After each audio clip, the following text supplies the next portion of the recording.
नमस्कार दोस्तों, आज हम महाभारत के उस स्तंभ की बात करेंगे जिसका नाम था देवव्रत, जो बाद में कहलाए भीष्म पितामह। कर्ण की तरह भीष्म का जीवन भी त्याग, प्रतिज्ञा और गहरे दर्द की कहानी है। वे गंगा पुत्र थे, ज्ञानी थे, अजय थे और स्वयं इच्छा मृत्यु का वरदान रखते थे। फिर भी उन्होंने अपनी ही आंखों के सामने अपने प्रिय वंश, कौरवों और पांडवों को नष्ट होते हुए देखा। दोस्तों, आज हम जानेंगे कि भीष्म का अंतिम सत्य क्या था, उनकी किस प्रतिज्ञा से उन्हें इतना असहाय बना दिया कि वह अधर्म का साथ देने में विवश हो गए। भीष्म का जीवन सिर्फ एक प्रतिज्ञा की कहानी है। उन्हें पिता महाराजा शांतनु एक मल्ला की पुत्री सत्यवती से विवाह करना चाहते थे, पर सत्यवती के पिता ने शर्त रखी कि सत्यवती का पुत्र ही सिंहासन का उत्तराधिकारी बनेगा। देवव्रत ने देखा कि उनके पिता दुखी थे जब उन्होंने यह भयंकर प्रतिज्ञा ली, जिससे उनका जीवन बदल गया। मैं आजीवन अविवाहित रहूंगा और सिंहासन पर कभी दावा नहीं करूंगा। इस प्रतिज्ञा को लेते ही वह भीष्म कहलाए, अर्थात भयंकर प्रतिज्ञा लेने वाला। इस एक त्याग ने उन्हें अमर तो कर दिया, पर भविष्य में सभी दुखों का द्वार खोल दिया।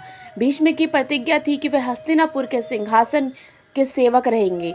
उनका धर्म था कि वह सिंहासन पर बैठे राजा के प्रति निष्ठावान रहे, चाहे वह राजा धर्मात्मा हो या अधर्मी। सिंहासन में वह बैठा था धृतराष्ट्र, जो कि मोहग्रस्त था। धृतराष्ट्र के बाद अगला राजा बना दुर्योधन, जो अहंकारी था। यही वह जाल था। वह जानते थे कि पांडव धर्म के पक्षधर हैं, लेकिन अपनी प्रतिज्ञा के कारण उन्हें कौरवों की ओर से लड़ना पड़ा। सोचिए, अपनी आंखों के सामने द्रौपदी का चीरहरण हुआ। वह अपने सिंहासन के प्रति वचनबद्ध के कारण एक भी वचन नहीं बोल पाए।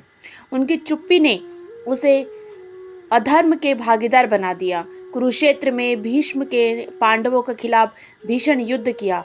वे जानते थे कि जिसे वे मार रहे हैं वह उनके अपने वंशज हैं। उनके पास इच्छा मृत्यु का वरदान था। वह तब तक नहीं मर सकते थे जब तक वह स्वयं ना चाहे। जब पांडव उन्हें हरा नहीं पाए, तब श्री कृष्ण ने उन्हें स्वयं भीष्म से उनकी मृत्यु का रहस्य पूछने को कहा। भीष्म ने बताया कि वह एक स्त्री के सामने हथियार नहीं उठाएंगे। यहीं पर शिंगड़ी को सामने लाया गया, जो पिछले जन्म में एक स्त्री थी। भीष्म ने हथियार रख दिए और अर्जुन ने उस पर बाणों की वर्षा कर दी। भीष्म तुरंत मरे नहीं, वह शैर सैया पर लेट गए। यह उनकी इच्छा मृत्यु के वरदान का उपयोग था। वह सूर्य के उत्तरायण होने का इंतजार कर रहे थे। यही वह उन्होंने धर्म, राजनीति और जीवन की अंतिम सत्य पर युधिष्ठिर और श्री कृष्ण को उपदेश दिया। उनका अंतिम सत्य यही था कि एक प्रतिज्ञा, चाहे वह कितनी भी महान क्यों ना हो, जब धर्म रास्ते में बाधा बनती है तो वह सबसे बड़ा दुख और विनाश लाती है। भीष्म ने त्याग दिया और उस त्याग का फल उन्हें अपने ही वंशज को विनाश देकर भुगतना पड़ा। भीष्म पिता का जीवन हमें सिखाता है कि वचन और प्रतिज्ञा महत्वपूर्ण है, लेकिन धर्म और विवेक सबसे ऊपर है। हमें अपनी प्रतिज्ञाओं का गुलाम नहीं बल्कि उनका स्वामी होना चाहिए।